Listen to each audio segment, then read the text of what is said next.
Ayuda. Have you ever experienced the I love you forever phrase from someone? Yan ang naging tanong ko kay Donnie Pangilinan. Yeah, it's a great feeling, especially if that someone is forever yours. Dagdag pa ng aktor, ang saya ko nang mabanggit niya sa akin ang mga katagang iyan.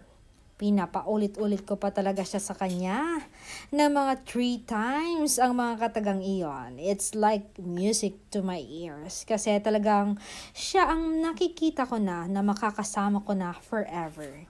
At masaya akong marinig na mamahalin niya ako forever. Na kinikilig niyang sabi.